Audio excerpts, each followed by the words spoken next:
Прывітанне сябры, якое сёння цудоўнае надвор'е, марозна, сцюдзёна, 19, здаецца, градусаў. Але я выйшла на штодзённы шпацыр і нічога дакладна не планавала здымаць, бо не так-то цёпла. Але убачыла апарат з вадой. Мяне гэта зацікавіла, ці працуе ён у такі мароз.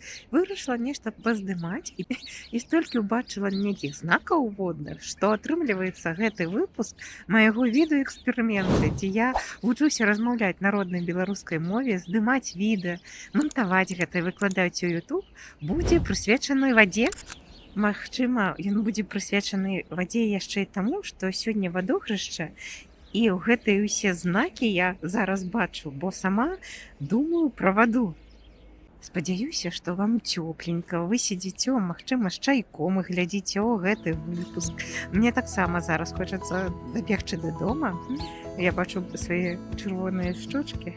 Вось, і паставіць чайнічак. Калі дагэтуль хачу паказаць вам ваду, якая мне трапілася на маём сённяшнім шпацыры. Прыемнага прагляду. Якая прыгажосць. У кагосьці у дварэ дома сяміпавярховага калодзеж. Зараз вес у снезе, але ўсё ж такі ідэя цудоўная.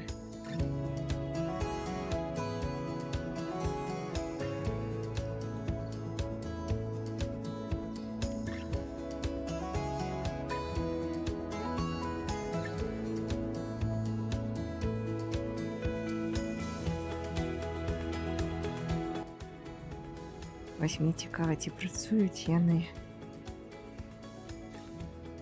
у такі мароз. Мінус 19 паказвае. Ну, людзі ходзяць, мусіць, працуе. Мне сапраўды стала цікава, як працуюць такія апараты з пітной вадой, асабліва ў такі мароз. Сёння мінус 19. Я пачытала, што звычайна яны падключаны проста да гарадскога вадаправода і ўнутры маюць сістэму фільтрацыі, механічныя, вугальныя, мембранныя.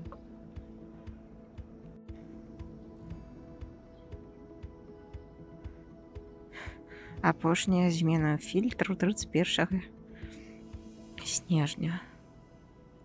Каб вада не замерзла, ўнутры корпуса ёсць падагрэў і пастаянная цыркуляцыя вады. Вада не стаіць на месцы, яна альбо павольна рухаецца, альбо сам апарат падтрымлівае плюсавую тэмпературу. Таму нават у моцны мароз такія апараты працягваюць працаваць. Вада не ператвараецца ў лёд. Атрымліваецца такая гарадская жывая вада, заўсёды ў руху, нават калі вакол усё замерзла. Так прикольна сярод снега бачыць такі вось мурал вады, зелені. Незвычайна. Але зараз такі марозец, нават туман лягенькі такі. І гэта, здаецца, таксама сінь такая у нейкай пелене. Глядзела на ваду сінюю, прыгожую. А вось такія, бачыце, сасулі. Небяспечна дужа, але ну, магчыма, ніхто там і не ходзе пасярод яго.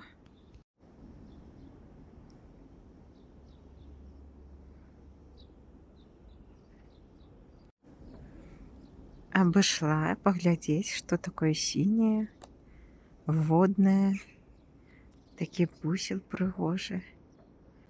А тут для птушак яшчэ ежа ёсць.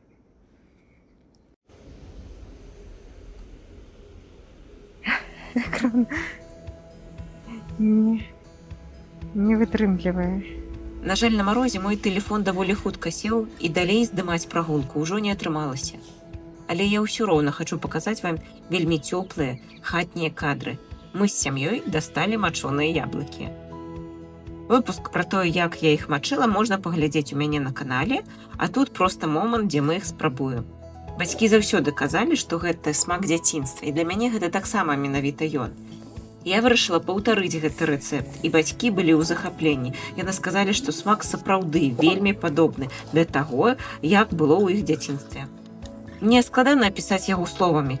Ён адначасова кіслы, салёны, салодкі і крыху газіраваны з-за ферментацыі. Ну, надышоў час паспрабаваць нам яблычкі.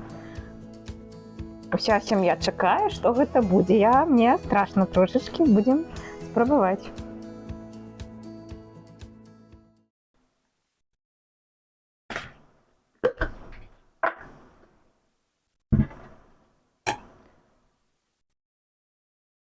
Ну, таким мачэннем пахне.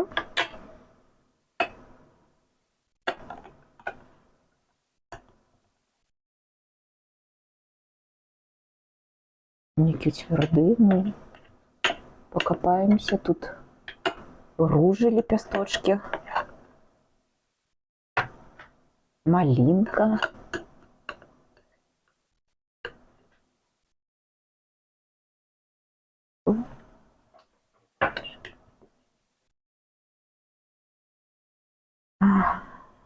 Пах цудоўны. Так, надо чырвонае, мне здаецца, яшчэ нейкае найти. Калі тут ёсць, а я бачу, што ёсць.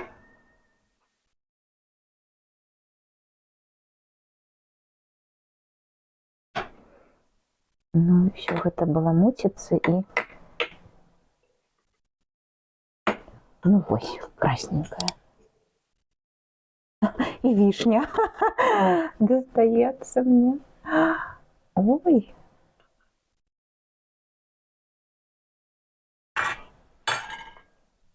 Ну вось, будем зараз гэта спрабаваць.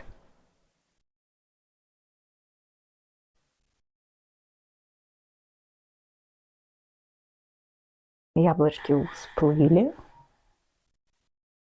Так. Пах проста неверагодны, нібыта яблыкі сталі яшчэ больш яблычнымі. Гэта банка была з розных яблыкаў, і чырвоных, і светлых, і па смаку яны таксама атрымаліся розныя.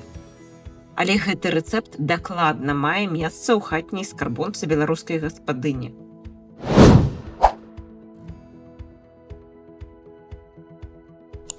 Дзякуй вам за гэты выпуск. Наступны будзе апошнім. Мой эксперымент паступова падыходзіць да канца.